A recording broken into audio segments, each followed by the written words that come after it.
राम नाम रटते रहो,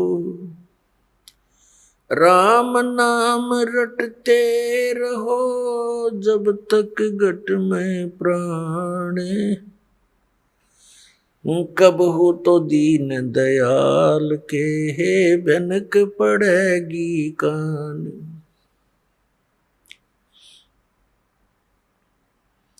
मानुष जन्म पाए कर जो नहीं रटे हरि नाम,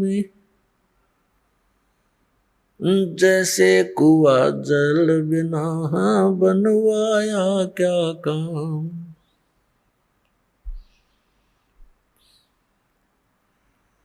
कबीर हरि की भक्ति करो, तज विषियां रस चोज, बार बार ना पाओगे ये मनुष्य जन्म की मौज।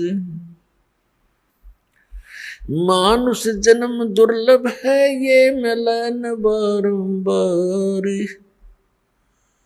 जैसे तरवर से पत्ता टूट गिरे वो बहोर न लगता डार।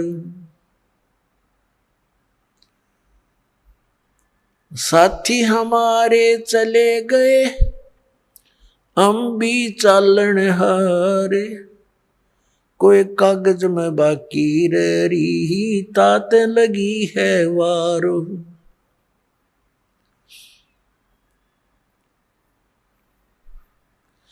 पतझड़ आवत देख कर बन रोवे मन माही, ये ऊंची टहनी पात थे अब पीले हो जाही।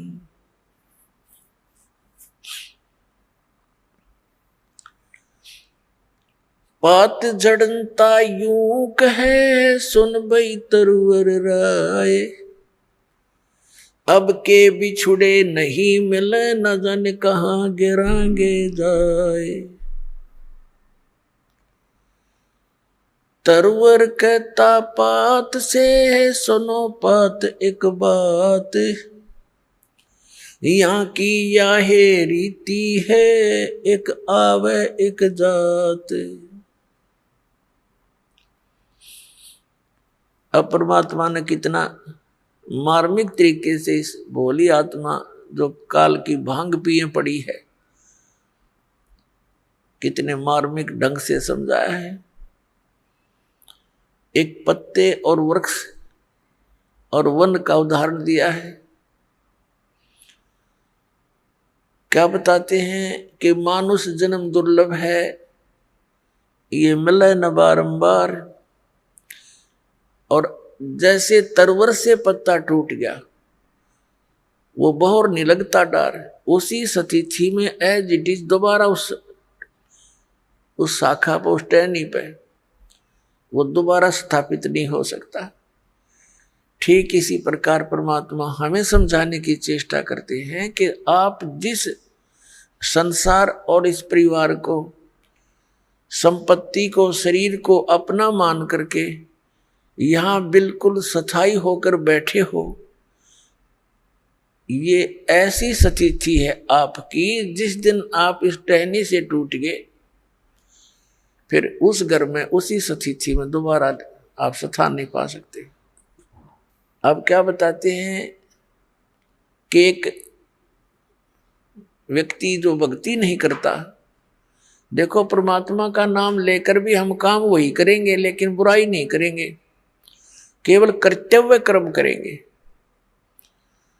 तो उसके लिए परमात्मा हमें याद दिलाते हैं कि आज आप अपने परिवार में कितने प्यार से रह रहे हो, कैसी ममता आपकी अपने बच्चों में है, आपके मकान में है, रिश्तेदारियों में है, और एक सेकंड में मृत्यु हो जाए, ये तो हो रही है, रोएगी।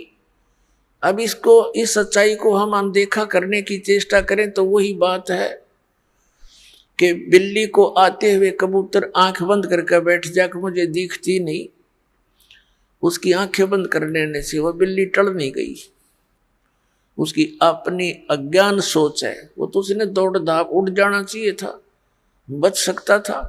तो ऐसे ही ये एक मौत यानी ये स्थिति है आपकी,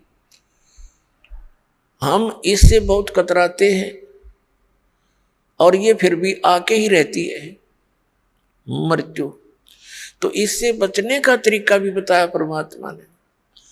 कबीर ये तन जावेगा, सके तो ठाहर ला, एक सेवा कर संत की, गोविंद के गुण गा।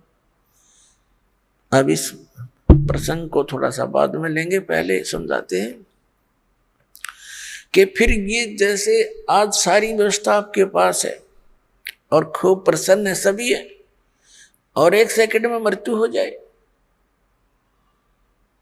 ये क्या था, ये क्या है? फिर ये एक धोखा है, हमारे को मूर्ख बनाने का तरीका अपना रखा है इस काल भगवान ने। अब ये जीव के बस की तो बात नहीं, क्योंकि हम तो बंधे पड़े हैं, हमारे बस की बिल्कुल बात नहीं। इसके लिए परमात्मा ने तरीका बताया है, उस तरीके को, उस मार्ग को अपनाएंगे तो हमारा इससे पीछा भी छूटेगा और ये क्रियाएं कर्म भी हमारे जो कर रहे हैं ये भी बहुत सरल हो जाएंगे। अब जैसे किसी ने 5-10 पशु रखे हैं और पहले हाथ से, ऐसे अब भी हाथ वाले बहुत से, उसका चारा काटने की मशीनें हैं, गंडा से बोल रहे हैं हमारे यहाँ। तो एक तो वो हाथ से काम कर रहा है और एक उसने पावर का कनेक्शन ले लिया, बिजली का, और मोटर ली रखे, और फिर देख वो बैठा बैठा देख कर वो कट कट कट कट काट रही है, उठा उठा कर उसमें रखने हैं। और एक जो 2-3 घंटे का काम 20 मिनट में कर हो जाता है। तो इस प्रकार हम जिस अपने परिवार की गाड़ी को स्वयं खींच रहे हैं, उसके लिए इस परमात्मा ने कहा कि तुम इस पर मोटर दरवा लो और बहुत आसानी से रखी जाएगी, और फिर देखना आप भी बैठी हो अंदर और फिर गाड़ी चलेगी। तो हम सभी अपने हिसाब से अपने गाड़ी को खींच रहे हैं। परमात्मा का कनेक्शन मिलने के बाद आपको पावर मिल जाएगी, वो मोटर मिल जाएगी जो उसने बैठा घुमाएगी, चलाएगी अपने आप। तो वो काम भी हल्के होंगे, जिनको हम नहीं कर सकते उसको पावर करती है। तो इस प्रकार वो साधना, वो विधि जिससे उस पावर की यानी परमात्मा की शक्ति आपको प्राप्त हो, जिससे आपकी संसार रूपी परिवार रूपी गाड़ी भी ठीक से चले, तो वो दास आपको बता रहा है। और ये अभी तक किसी को प्राप्त नहीं हुआ, और जिस कारण से हम भगवान की खोज में लगे हुए भी फिर भी उतना ही संघर्ष, उतनी समस्या हमारे घरों पर, शरीर पर बनी रही, क्योंकि हमें वो पावर का कनेक्शन मिला नहीं। और जहां से हमने कनेक्शन ले रखा था उनका पीछे से कहीं पावर हाउस से कनेक्शन नहीं था, वो झूठ बोल रहे थे, वो नकली थे। तो पुण्यात्माओं, प्रसंग चल रहा है कि परमात्मा ने क्या बताया। जैसे एक पत्ता वृक्ष टहनी से टूट कर नीचे गिरता है, और वो गिरता हुआ क्या कह रहा है,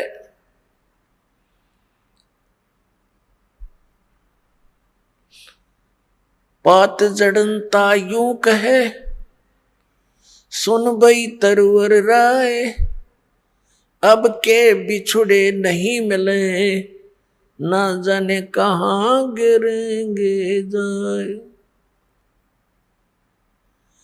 अब वो पत्ता मानो, यानी उदाहरण दे रहे हैं भगवान कबीर परमात्मा, आप जी और हमारे को सतर्क कर रहे हैं कि आप जिस भरे पूरे परिवार से जब यहां से चलोगे, मृत्यु का समय निकट आवेगा। किसी भी कारण से हो सकता है, जैसे कोई रोगी हो जाता है, साध्य रोग हो गया, कैंसर होगी या कोई और बीमारी होगी, परमात्मा की भक्ति कर नहीं रहा वो प्राणी, तो वो मरते समय ये कहा करे, हे भगवान, ये पता नहीं कहाँ ठिकाना होगा। तो भगवान याद दिलाते हैं कि एक परिवार को छोड़कर जो प्राणी जाता है उसकी स्थिति बहुत भयंकर होती है। उसकी ममता, उसकी जकड़ उसी परिवार में जकड़ी रहती है। जो भक्तिहीन और ज्ञानहीन प्राणी होता है वो वहीं फिर पशु पक्षी बनकर, कुत्ता कुतिया बनकर उसी गली में सैर सपट्टे करता रहता है। वो जा आशा ता बासा होई, मन करम वचन सुमरियो सोई। पात जड़नता यूं कहे सुन भी तरवर राय, अब के बिछुड़े नहीं मिले न जाने कहां गिरेंगे जाए। अब परमात्मा कहते हैं हिड़की दे दे रोएगी सुरता जब तू चलेगी अकेली। इस आत्मा को सुरता भी, सुरती भी कहते हैं एक संबोधन के लिए। कहते हैं प्यारी आत्मा, जब तू पूरे परिवार ने छोड़ के अकेली यहां से जाएगी, जब तू पछाड़ खा खा टक्कर मार मार रोएगी डकरा डकरा के, तेरी कोई नहीं सुनेगा। फिर क्या बताते हैं, पात जड़नता यूं कहे सुन भी तरवर राय, अब के बिछुड़े नहीं मिले ना जाने कहां गिरेंगे जाए। तरवर कहता पात से। अब क्या बताते हैं परमात्मा के पतझड़ आवत देख कर बन रोवे मन माही। ये ऊंची टहनी पात थे अब पीले हो जाई। जब पतझड़ आती है, बसंत ऋतु आती है, उसमें क्या होता है कि पहले के जितने भी पत्ते होते हैं वो सभी पीले होकर के और वृक्षों से टूट टूट कर नीचे गिर जाते हैं। अब कहते हैं उस समय वो वन रोता है अपने मन में कि ये क्या बनी इनके साथ, ये सभी निकल के टूट टूट के गिर गए सारे। जहां एक वर्ष तक उन मस्ती मार रहे थे, फड़फड़ फड़फड़ करते थे हवा के झोंकों में, कितने अच्छे लगते थे। तो ये वन संसार है और हम इन टहनियों पर चिपके हुए पत्ते हैं। ऐसे ही हम टूट टूट कर गिरते जा रहे हैं। पीले हो जाएंगे, बुढ़ा हो गए, बुढ़ापा आ गया, सफेद बाल हो गए, जाड़ दांत, अब चली एक एक करके निकलने लगी। तो समझो अब इस तरवर से टूट कर गिरने का समय आ लिया और इसका ये भी नहीं पता कब समय आ जाए। वैसे तो अंदाजा हम सभी लगाए बैठे हैं, अप्रोक्सीमेशन, कि 90, 80, 100 वर्ष तक तो जी ही जाते हैं। अब जैसे कोई आज 80 वर्ष का हो गया है तो वो इस आश तक जीवित है, रुका हुआ है कि 100 वर्ष तक तो कहते हैं जी ही जाता है, मनुष्य जीवन बना ही रहता है। और यही आस सबसे खतरनाक है हमारे लिए कि इतने वर्ष तो अभी मेरे शेष हैं, इसीलिए तो टिका हुआ है ना। तो ये फिर भगवान में दृढ़ता तो लग जाना, इसीलिए बकवादों में लग जाता है। तो यहां परमात्मा कहते हैं यह भूल भी सत्संग से समाप्त होगी आपकी। परमात्मा कहते हैं मौत भूल गया बावड़े, ये अचरज किया कौन, और तन माटी में मिल जाएगा जो आटे में लौण। तो मौत को भूल गया, यह गफलत किया बैठा, इसी कारण से तुम चोरी करता है, बकवाद करता है, डाके मारता है, मिलावट करता है, रिश्वत लेता है और बड़ी बड़ी कोठी बनाता है, तुझे मौत याद नहीं है। अब परमात्मा याद दिलाते हैं कि वो ऊंची टहनी पात थे वह पीड़े हो जाई। पात जड़नता यूं कह सुन भी तरवर राय, अब के बिछड़े नहीं मिले ना जाने कहां गिरेंगे जाए। फिर तरवर कहता पात से। अब जैसे जो कोई व्यक्ति मृत्यु के निकट हो, कुल के लोग आसपास आकर बैठ जाते हैं और उसको फिर सांत्वना देते हैं, भाई यहाँ तो सभी ने जाना है, चिंता कर ले चाहे ना कर ले, ये बाकी बच रहे इनकी भी मृत्यु होनी है, पीछे देख ले कोई रहा नहीं। तो इस करके उसका थोड़ी दृढ़ता पैदा करने के लिए ये बातें चलती हैं, लेकिन उनसे होता कुछ नहीं। जब तक प्राणी पूर्व पहले से ही परमात्मा के चरणों में नहीं लगा होता, उसके वो बातें असर भी नहीं करती। पहले से भक्ति में लगा हो, भक्ति की शक्ति से, भक्ति की कमाई से, मंत्र की कमाई से, उस समय उसको थोड़ा बहुत अगर कोई डगमग होता है परिवार को देखकर, तो उसको याद दिलाने से वो तुरंत दृढ़ हो जाता है, क्योंकि उसकी नींव मजबूत हो चुकी है। तो फिर वो तुरंत भूल जाता है संसार को और मालिक में सुरती लगा लेता है। और भक्ति और ज्ञानहीन प्राणी तो फिर कितना कुछ कह लो, उसका असर नहीं होता, उसकी सुरती वहीं जकड़ी रहती है। तो यहाँ अब तरवर कहता पात से सुनो पात एक बात, यहाँ की यही रीति है, एक आवे एक जात। अब जैसे वो पतझड़ के समय टहनियों से पत्ते टूट टूट के गिर गए, पहले वाले तो गिर गए, खत्म हुए, कोई गंदे नाले में पड़ा, कोई पशुओं के पैरों नीचे कट के नष्ट हुआ, और तुरंत फिर कोपल फूट जाती है, नए पत्ते 10 से 15 दिन के बाद हरा भरा हो जाता वो पेड़ हैं। और फिर वो जो पत्ते नए नए आए हैं, वो 1 वर्ष वो नाच कूद लेंगे, फड़ कर लेंगे, फिर वही ऐसे ही स्थिति में जाएंगे। तो परमात्मा हमें याद दिलाते हैं इस उदाहरण के माध्यम से कि तरवर कहता पात से सुनो पात एक बात, यहाँ की यह रीति है, एक आवत एक जात। दादा की टिकट कट की, पोता तैयार हो गया, अब 50 60 70 साल पाछे पोते की टिकट कटेगी, रहना कोई नहीं। तो परमात्मा हमें याद दिलाते हैं रहना नहीं देश बिराना है, ये अपना लोक नहीं है, ये देश रहने का नहीं है, और तुम वहां जाने की चेष्टा कर नहीं रहे जहां तुम्हें सर्व सुख होंगे, वहां वृद्ध अवस्था नहीं है, वहां मृत्यु नहीं होगी। बताओ, इतना बढ़िया स्थान है, आप उसको ग्रहण करना नहीं चाह रहे, क्योंकि आपको ज्ञान नहीं, आपको ये विश्वास ही नहीं है कि ऐसा कोई लोक है। क्योंकि नकली संतों ने और इन पंथों ने परमात्मा का भट्ठा बैठा दिया, भक्ति मार्ग का नामो निशान मिटा दिया। महिमा गाते हैं सतलोक और सचखंड की, और वहां की व्यवस्था बताते हैं, वहां तो प्रकाश ही प्रकाश है, चेतन ही चेतन है। तो उस प्रकाश में हम के टिंडे लाएंगे जाके, वहां कुछ भी कोई नहीं है। अकल है, देखो ये ज्ञान है कोई।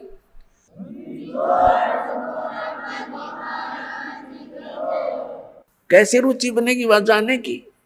कहते आत्मा उसमें ऐसे मिल जाती जैसे बूंद समुद्र में। कोई बात हुई है कई प्रमाण ऐसा परमात्मा के ज्ञान में? तो वहां पूरी व्यवस्था है उसकी, तो यह नकल है, डुप्लीकेट माल है ये सारा, यहाँ का एज इट इज सृष्टि है। और लेकिन वहां का जो मटेरियल है, वहां का जो पदार्थ है, वो अमर है, वो नष्ट नहीं होते। जैसे एक सैंपल है वहां से, गंगा का जल सतलोक से आया हुआ है। इसके विषय में ना ब्रह्मा को पता, ना विष्णु को, ना इन ऋषि पिषियों को, ये तब बहुत नीचे सतर की कहानी है इनकी। तो ये परमात्मा ने एक सैंपल भेज रखा है कि हमारा मटेरियल ऐसा पदार्थ है वहां पर। इस गंगा के जल को आप कहीं रख लो उठा कर, इस साइंटिस्टा ने सिर मार कर देख लिया, इसका कोई लक्षण ढूंढ नहीं सके किस कारण से है ये। तो परमात्मा की महिमा को ये साइंस क्या समझ सकती है? ये साइंस परमात्मा के मटेरियल से बने हुए साइंटिस्ट भगवान भूल गए, नास्तिक बनने लगे। तो इस कलयुग में हमें एक सबसे बड़ी खुशी और सहयोग इस शिक्षा का ये है कि हम भगवान पहचान सकते हैं, अन्यथा इसकी कतई जरूरत नहीं थी। इससे क्या बना लिया? परमाणु बम बना लिया, हवाई जहाज बना ली, कार बना ली, सारा दिन फुर फुर, शांति एक पल की भी नहीं। जहां माया का प्रवेश है वहां शांति नहीं हो सकती। ये अपना पल्ला गांठ लगा लेना, शांति होएगी।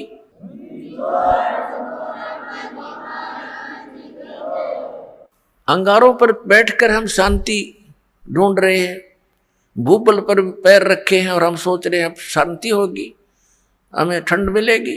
तो माया तो भूबल समझ लो, ये अंगारे हैं, और जिसके पास ज्यादा है उतने ही ज्यादा अंगारे उसके पास है। कभी सपने में भी उसको सुख नहीं हो सकता। और जहां भक्ति है, परमात्मा साथ है, फिर इस माया को भी परमात्मा अपने हिसाब से सेट कर देंगे। उसके लिए परमात्मा कहते माया दासी संत की भगत की और उभय दे आशीष, विलसी और लातों छड़िया सुमर सुमर जगदीश। जब हम परमात्मा की शरण में आ जाएंगे, सतनाम का सच्चे नाम का जाप करेंगे, ये माया आपके चारों तरफ पड़ी रहेगी, लेकिन फिर हमने इसकी आवश्यकता ना रहे। अब जैसे हम शराब पीते थे, बीड़ी पीते थे, यानी हम दास नहीं पीता था, उसे बता रहा हूँ, बीड़ी बैड़ी कभी नहीं पी, लेकिन जैसा भी जो भक्त आए हैं शरण में, शराब पीते थे, तम्बाकू प्रयोग करते थे, लंबी लंबी सिगरेट ला के टोर दिखाया करते थे, मांस खाते थे और 100 तरह की लोग दिखावा ड्रामे करते थे, ये सारे छूट जाएंगे इस भक्ति मार्ग में। ये प्रतिबंध लगाए जाते हैं। तो वह माया जो वेस्ट जाती थी, एक शराब पीने वाला, उसका तो एस्टिमेट नहीं लगा सकते एक दिन में कितना नाश कर दे। एक सिंपल सी बीड़ी और तम्बाकू प्रयोग करने वाला, सिगरेट पीने वाला कम से कम 20-30 रुपए डेली बर्बाद कर देता, बल्कि आज तो ज्यादा हो गए होंगे। तो महीने में एस्टिमेट लगाओ तो 1,000 का तो उसका कम से कम ये खर्चा हो गया, ये बच गया। फिर शराब पीने का तो एस्टिमेट नहीं, एक महीने में 10,000 पी जाए, 15,000 का नाश कर दे। तो वो ऐसे जो हम लोग दिखावा और ये अपना अननेसेसरी वस्तुओं का प्रयोग करते थे, वो खत्म हो जाएगा। फिर वह माया आपके चारों तरफ लौटी रहेगी। थोड़े से काम में और खूब गुजारा होगा। परमात्मा की भक्ति में इतनी शक्ति है, जैसे पहले हम देखा करते थे, एक सेठ था, उसका लड़के के पेट में दर्द हो गया और ऐसा है पीड़ा होगी, अचानक ले गए हॉस्पिटल में, प्राइवेट हॉस्पिटल में, जो उनका जानकार था। उसने फटाफट अपने देखा जल्दी, भाई इतनी पीड़ा है तो कोई, उसने अपनी सोच से ऑपरेशन कर दिया अपेंडिक्स का, ऑपरेशन कर दिया, अपेंडिक्स निकाल दी। पीड़ा ज्यों की तो बनी रही, जब वो पेन किलर बंद करी तो वह फिर ज्यों की तो पीड़ा, फिर उसी तरह फिर दूसरे डॉक्टर के पास ले गई। उसने क्या देखा कि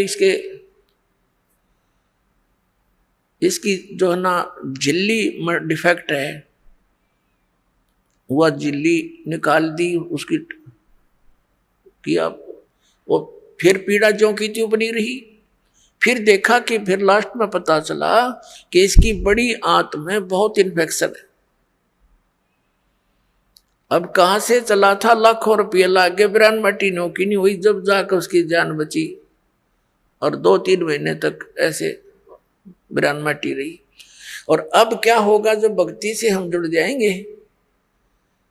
पुण्यात्मा, इसलिए भगवान की तलाश की जाती है, क्योंकि हम बहुत युगों से पापों का ढेर लगाते आ रहे हैं। पाप के प्रभाव से थोड़ा बहुत हानि शरीर में भी होने लगती है, तो थोड़े ही ट्रीटमेंट में 100 रुपये की दवाई में आप स्वस्थ हो जाओगे, और नहीं तो लाखों लाख का पीछा छूटर मौत भी हो जाए। तो इस प्रकार परमात्मा आपको सहयोग देने लगेगा। ये दास का बहुत बिटर एक्सपीरियंस है इस मार्ग में, क्योंकि तभी इस मार्ग को, परमात्मा के मार्ग को, उसके आदेश को आप तक पहुंचाने की चेष्टा की है कि इससे बहुत लाभ मिलेगा आपको।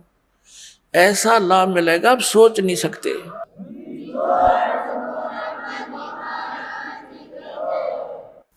भगवान को हम इसलिए खोज रहे थे कि वो हमें सर्व सुख देता है, तो वो सर्व सुखदायी परमात्मा मिला ही नहीं था, अब मिला सर्व सुखदायी।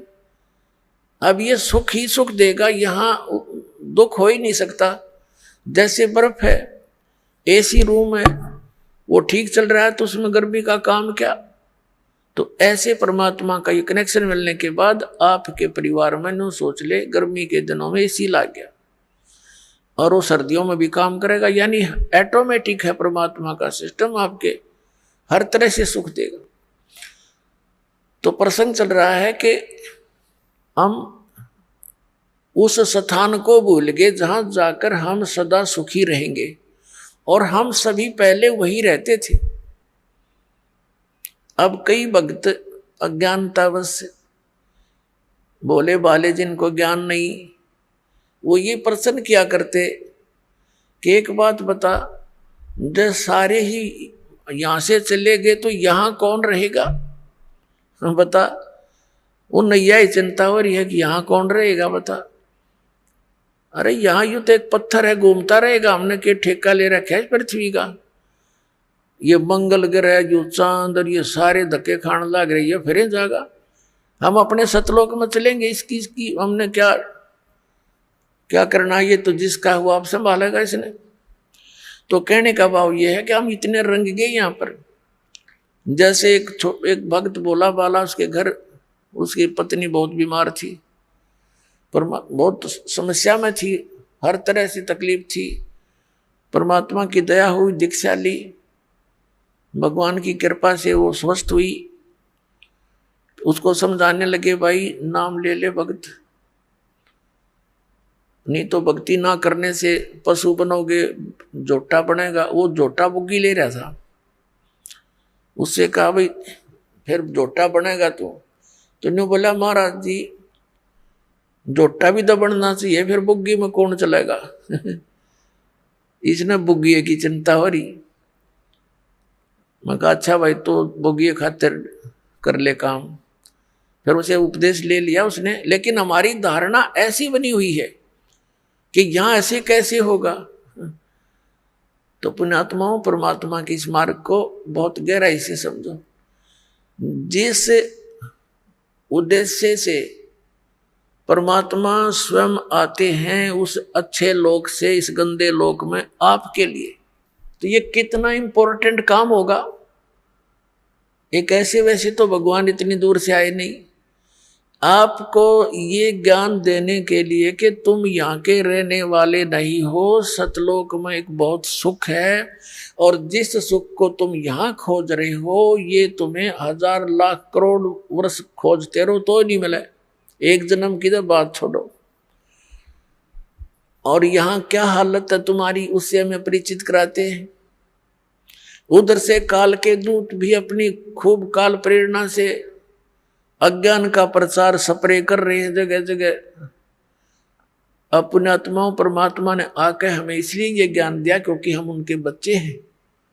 और ये जो काल हमारा दुरुपयोग कर रहा है, हम इसके बच्चे नहीं हैं।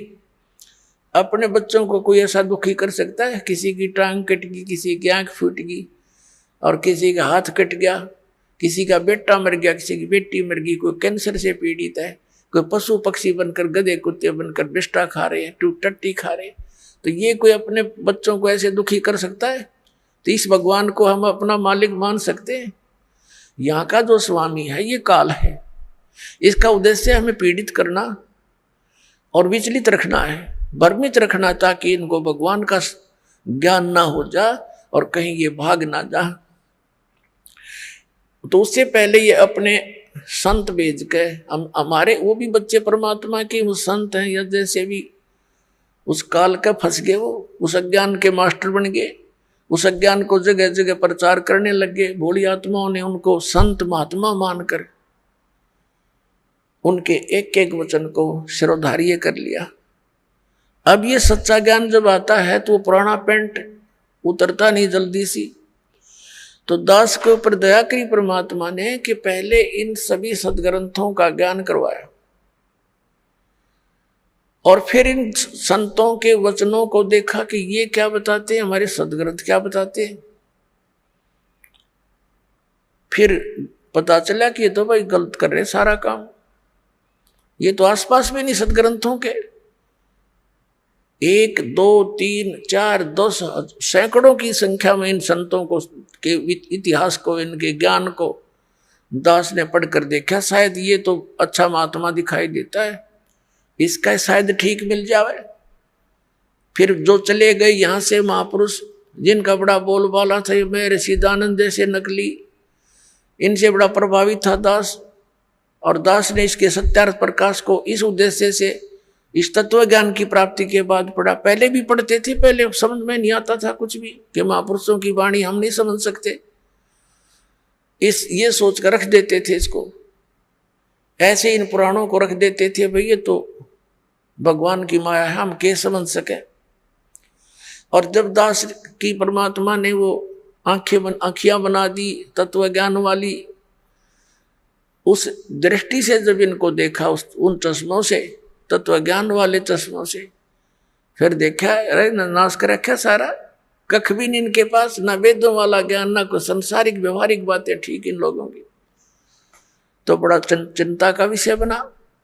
और इस सत्यार प्रकाश को दास ने इसलिए पढ़ा था कि ये महापुरुष का लिखा हुआ है, और इस महापुरुष के विचारों को सभी मानते हैं, और हो परमात्मा दया कर दे और कबीर परमेश्वर के वचनों का समर्थन मिल जाए, तो मुझे ये ज्ञान आगे बढ़ाने में घड़ी सुविधा हो जाएगी कि देखो सत्यार प्रकाश में महर्षि दयानंद ने भी ऐसा ही बोला है। अब देखा तो महर्षि दयानंद ऐसा नकली पाया को देखा को नहीं, मैंने तो तेरा गजब भैया, एक भी व्याख्या वेदों और किसी से भी नहीं मिल रही, सदग्रंथों से, तो बड़ा दुख हुआ। तो इसलिए फिर जनता के सामने रखने शुरू किए कि ये ओरिजिनल नोट है, हमारे सदग्रंथ तो ओरिजिनल नोट है, और ये डुप्लीकेट नोट है इन संतों के जिनको तुम ओरिजिनल मान करके ग्रहण किए हुए हो। अब प्रारंभ में तो दास को बड़ी कठिनाई का सामना करना पड़ा, क्योंकि श्रद्धालु लोग ये कहते हैं कि किसी की आलोचना नहीं करनी चाहिए, अपना ज्ञान बताओ। अरे अपना अपना सारे बताओगे तो सबका अपनी अपनी डफली, अपना अपना राग, फिर वो ज्ञान के रह गया तो जो जैसा कहेगा वो तो ऐसा चल ही रहा था। फिर पुण्यात्माओं, जैसे एक बार किसी ने 500 के नोट नकली छाप लिए और वो मार्केट में पहुंच गए, उनका पता लगा सरकार ने, तो फिर जनता को ठगने से बचाने के लिए एक समाचार पत्रों के माध्यम से, टीवी के माध्यम से ओरिजिनल और डुप्लीकेट दोनों दिखाए, उनकी भिन्नता बताई, ओरिजिनल ऐसा होता है, डुप्लीकेट ऐसा होता है। तो क्या सरकार आलोचना कर रही थी? एक महापरोपकार कर दिया ना, लाखों लोग ठगे जाते, गरीब व्यक्ति मारे जाते, जिनके 5-7 हजार रुपये होते हुए ठग नकली कागजों में लग जाते। तो पुण्यात्माओं, दास का यही प्रयत्न समझ लेना, ये पूरा विश्व याद किया करेगा इस दास को। ठीक है, दास को बहुत कठिनाइयां आई हैं,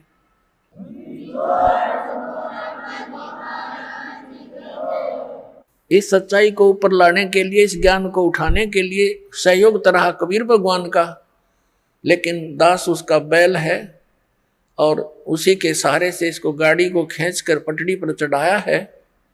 पहले तो खाचे में कीचड़ में डाल रखी थी, और इसमें बहुत से संकट दास के ऊपर आए हैं। साथ में हमारे बच्चे जो परिचित हो गए थे, उन्होंने बड़ा सहयोग दिया अपने बहन भाइयों को समझाने का, वहाँ तक ये संदेश भगवान का पहुँचाने में बहुत सहयोग दिया है। और आपका भी फर्ज बनता है, ये सच्चाई है और सच्चा ज्ञान है, इससे पूरे विश्व में शांति होगी। प्रत्येक प्राणी का कर्तव्य बनता है, पहले आप अच्छी तरह समझे दास के विचारों को और शरद ग्रंथों को, और उन महापुरुषों के विचार जो दास आपके रूबरू कराता है कि उन महापुरुषों ने भी ऐसी साधना की, उनसे उनका मोक्ष हुआ, तो उनको अच्छी तरह समझकर फिर आप लगो और साथ में औरों को भी ट्राई करो प्यार से।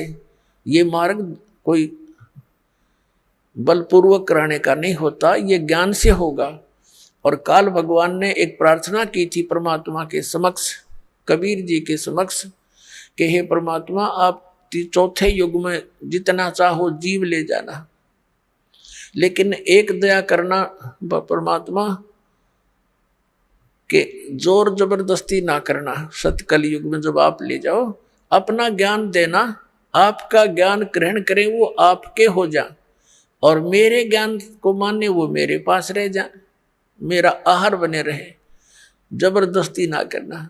और अपना ज्ञान समझा के कितने ले जाना। अपनात्मा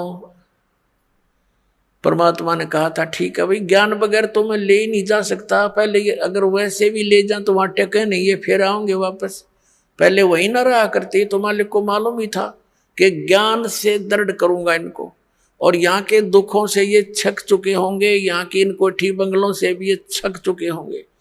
आप देख रहे हो विदेशों में बड़ी सुविधा के सारे साधन वैज्ञानिक बना लिए, और वो क्या कहते हैं, नहर के किनारे लौट के शांति प्राप्त करते हैं। उन कोठिया ने सारे इंस्ट्रूमेंटा ने छोड़ गए, तो ये पहले ना हमारे रहेंगे, क्यों सर में दर्द कराया वो बीमारी इकट्ठी करी। तो ऐसी शांति होनी वही है। ये तो एक तूफान उफान है इस काल का डाला हुआ, ये बना ले, ये बना ले, रिमोट बना ले, इससे सुख हो जाएगा। टट्टू सुख होगा? सुख तक परमात्मा की भक्ति से होगा, आने वाले कष्टों से बचाव होगा, उससे सुख होगा। तो प्रसंग जो चल रहा है वहीं आते हैं। तो परमात्मा ने आके हमें ज्ञान दिया है कि सतलोक के अंदर तुम्हें कोई दुख नहीं, और वहां चलो, वहां जाकर के तुम्हें परम शांति होगी। और अब परमात्मा ने कहा था कि जैसे अपना ज्ञान दे करके आप यहां से ले जाना। जैसे वेदों में प्रमाण है, आपको बहुत बार दिखाया है, समय आने पर दिखाएंगे आज भी, कि वो परमात्मा सतलोक से गति करके आता है। वो 3 प्रकार के शरीर में सभी अपने प्राणियों के, सभी ब्रह्मांडों का वो देखभाल करता है, पालन पोषण धारण पोषण करता है। एक शरीर है मनो सदृश है परमात्मा, नर नारायण देह है। ये शरीर मनुष्य को भी परमात्मा जैसा ही मिला है, लेकिन उसकी सामर्थ्य, परमात्मा की शक्ति, उसका नूर वहां पर विशेष है, अलग है, हमसे ज्यादा, इसलिए तो परमात्मा है। एक आत्मा, एक परमात्मा, तो अपने आप 2 हो गए, एक श्रेष्ठ आत्मा, एक आत्मा सिंपल। तो ऐसे एक राजा, एक मनुष्य, एक नागरिक है, एक राजा है, सकल दोनों की एक जैसी है। मनुष्य ये दोनों हैं, लेकिन उसके सामर्थ्य में दिन और रात का अंतर है। ऐसे ही परमात्मा और जीव में समझो, जीव जीव है, एक नागरिक है, परमात्मा हमारा राजा है, वो मालिक है, वो जनक है, हमारा पिता भी है, उसमें सर्व गुण है। तुमेव माता च पिता तुमेव बंधु च सखा तुमेव, तो उसके अंदर सभी गुण है परमात्मा के अंदर। वो सबका भ्रातर भी वही है, माता यानी जनक भी वही है, पालक पिता भी वही है, बंधु असली साथी भी वही है, और मित्र भी वही है, बंधु यानी भाईचारा वही है। तो उन्होंने, उस परमात्मा ने हमें ये ज्ञान दिया कि तुम सतलोक के रहने वाले हो, फिर तुम वहां चलो। तो काल ने कहा था कि आप अपना ज्ञान देकर ले जाना, परमात्मा जोर जबरदस्ती ना करना। अब जैसे ये परमात्मा सचखंड से चलकर आता है, वो 3 प्रकार से अपने जीव शरीर की स्थिति में 3 प्रकार के शरीरों में काम करता है। मनुष्य सदृश ही है वह। जैसे एक शरीर में तो सतलोक में रहता है, स्थायी रूप में, करोड़ सूर्य मिला दे, करोड़ चंद्रमा उसके एक रोमकूप में, इतनी रोशनी है, वो भी फीकी पड़ जा समझो। और तख्त पर विराजमान है, जैसे राजा बैठता ऐसे मुकुट वगैरह धारण करके परमात्मा, ऊपर सफेद छत्र है, सफेद मुकुट है परमात्मा का, सफेद ही सिंहासन है सारा उसका, वहां विराजमान है। और दूसरे रूप में वो क्या करता है, एक तो शिशु रूप धारण करके प्रत्येक युग में आता है, और एक सरोवर के ऊपर कमल के फूल पर विराजमान होता है, वहां से कोई निसंतान दंपति उनको ले जाते, प्रत्येक युग में ऐसी लीला। और फिर वो कंवारी गायों का दूध पीता है, कंवारी गाय दूध देती है, परमात्मा पीते हैं, उनकी परवरिश की लीला ऐसे पूरी होती है। उन कंवारी गायों में दूध कहाँ से आता है? सतलोक से आता है। और फिर ये तो मालिक की दूसरी स्थिति हुई शरीर की, फिर धीरे धीरे बड़े होते हैं, छोटी आयु में ही प्रचार शुरू कर देते हैं, परमात्मा अपने जो उद्देश्य लेकर आते हैं। वेदों में लिखा है कि परमात्मा सतलोक से चलकर आता है, ऊपर तीसरे मुक्ति धाम में रहता है सतलोक में, वहां से गति करके आता है और यहाँ अच्छी आत्माओं को मिलता है। किस उद्देश्य से आता? उपदेश करने के लिए, तत्व ज्ञान समझाने के लिए आता है। तो शिशु रूप धारण करके परमात्मा आते हैं प्रत्येक युग में, तो धीरे धीरे बड़े होते अपना ज्ञान का प्रचार करते। ये दूसरी सती थी। और तीसरी सती थी में वो कैसे आते हैं शरीर में, जैसे कहीं भी महात्मा के रूप में प्रकट हो गए, जैसे जिंदा महात्मा के रूप में कलयुग में वो अधिक आए हैं। और उस जिंदा महात्मा के रूप में वो कभी भी आकर किसी भी भक्त को, अच्छी आत्मा को मिलते हैं। किन किन अच्छी आत्माओं को मिले? आदरणीय धर्मदास साहिब जी, आदरणीय मलुकदास साहिब जी, आदरणीय नानक साहिब जी, आदरणीय दादू साहिब जी, आदरणीय गरीबदास साहिब जी, गांव छुटानी, जिला दद्दर हरियाणा वाले, आदरणीय घीसा दास साहिब जी, गांव खेखड़ा और जिला मेरठ उत्तर प्रदेश वाले, इनको मिले जिंदा महात्मा के रूप में आकर के, और उनको सतलोक लेकर गए सचखंड, और वहां जाकर के उनको फिर वापस छोड़ा, क्योंकि वो दृढ़ भक्त थे। वो दृढ़ भक्तों को मिलते हैं, अच्छी आत्माओं को मिलते हैं, ताकि उसके मिशन में सहयोग दे सके। तो वो स्टेनलेस स्टील थे, जो उनको कह दिया दाता ने वो फाइनल, उनके लिए सारा संसार एक तरफ, वो महापुरुष एक तरफ थे। जैसे आपने जन्म साखी भाई बालावाड़ी में देखा, परमात्मा के उस यथार्थ मंत्र का स्वयं जाप कर रहे थे नानक साहिब जी, और जब उनकी देखा देखी उनके शिष्य मर्दाना ने भी वो जाप शुरू किया, तो उसको ऐसा झटका दिया कि वो मर गया होता, डूब गया होता समुद्र में। एक बस ऐसी घबरा गया मर्दाना। तब उसको कहा कि तू नकल ना कर, मेरी करनी ना देख, मैं जो बोलता हूँ गुरु की आज्ञा का पालन कर। तो वो दृढ़ भगत थे, किसी विशेष समाज, सिख समाज को सतनाम नहीं बताया उन्होंने। समाज अपने स्थान पर, भगवान अपने स्थान पर है। तो वो भगवान के बच्चे थे, वो दृढ़ व्यक्ति थे, दृढ़ भगत थे, श्रेष्ठ आत्माएं थी। उनका उद्देश्य ये नहीं था कि भी मैं इसके ना बताने से कोई हानि समाज को होगी, नहीं, वो तो जैसी थी उसी चल ही रही थी। अब उससे घनी हानि हो जाती, चाहे वो डिक्लेयर कर जाते। आज ये सारे नकली पंथ, ये सतलोक की महिमा गाने वाले काल के द्वारा चलाए गए सारे नकली पंथ, अब गुरु ग्रंथ साहब से पढ़कर यही नाम देते रहते। ऐसा झटका दे दिया कि डर गए सारे, पूरा सिख समाज के खबरदार देश नाम का जाप किया। मर्दाना ने किया था, मर गया होता, और गुरु जी का आदेश है, उसकी आज्ञा की अवहेलना हो जाएगी। ऐसा भय पैदा कर गए। क्या वो हमारे हितैषी नहीं थे? वो परम हितैषी थे। वो जानी जान थे कि आग लग जाएगी, जय मंत्र दे दिया तो नाश हो जाएगा बात का।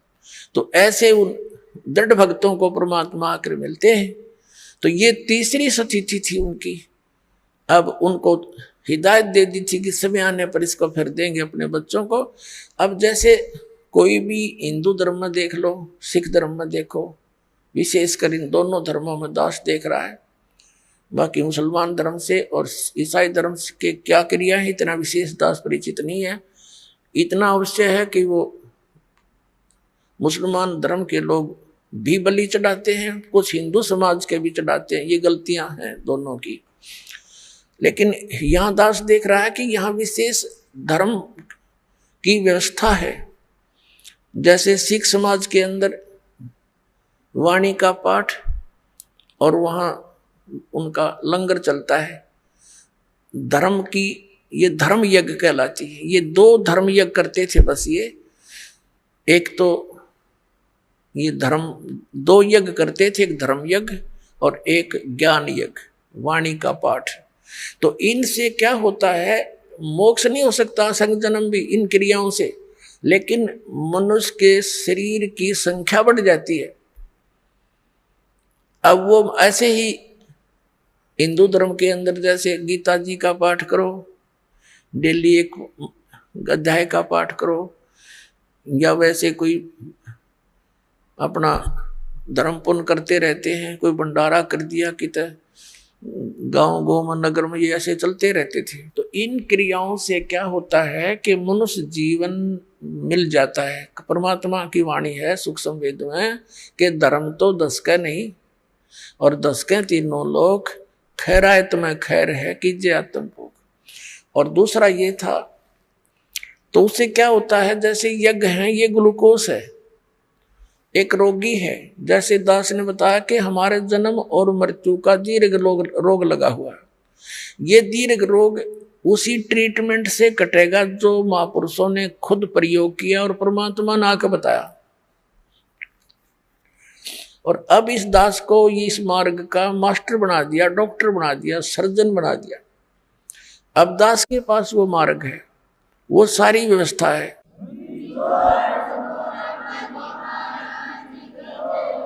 और उन महापुरुषों ने क्या किया कि इस पूरे मानव समाज का ग्लूकोज लगा दिया। ग्लूकोज जो होता है ये रोग नहीं नाश करता, ये शरीर को नष्ट होने से बचाता है, पानी की अक्षति पूर्ति करता है। जैसे सर्जन यानी डॉक्टर कई बार गया हो, कोई इमरजेंसी केस आ जाते हैं, ये कंपाउंडर और दूसरे उनसे पूछते हैं जी ऐसे ऐसे एक मरीज है क्या करें, तो कहता है इसको ग्लूकोज लगा दो और ये इंजेक्शन लगा दो, तब तक मैं आता हूँ। तो वो घंटे 2 घंटे या अगले दिन भी आता है, तो वो ग्लूकोज लगाने से वो शरीर उसका नष्ट नहीं होता, और आके फिर वो चेक करके उसको जो ट्रीटमेंट देना है वो डॉक्टर देगा। रोग कटेगा उस डॉक्टर के उस ट्रीटमेंट से या ऑपरेशन से, जो भी वो चाहेगा, सर्जरी से। ग्लूकोज उसकी रक्षा करती रही, शरीर का नाश नहीं होने दिया। तो इस मानव समाज को वो महापुरुष ग्लूकोज लगा के इन यज्ञों का ओनली बस ये ट्रीटमेंट नहीं दिया उस समय, क्योंकि कुछ ऐसी स्थिति थी। तो अब परमात्मा ने इस दास को भेज दिया, वो डॉक्टर बना के, वो सर्जन बना के, और आदेश दे दिया। उनको मना कर दिया था सतनाम नहीं देना, दास को आदेश दे दिया कि अब दे सतनाम और दे दे सार नाम, समय आ गया पिछली पीढ़ी का। बोलो सतगुरुदेव।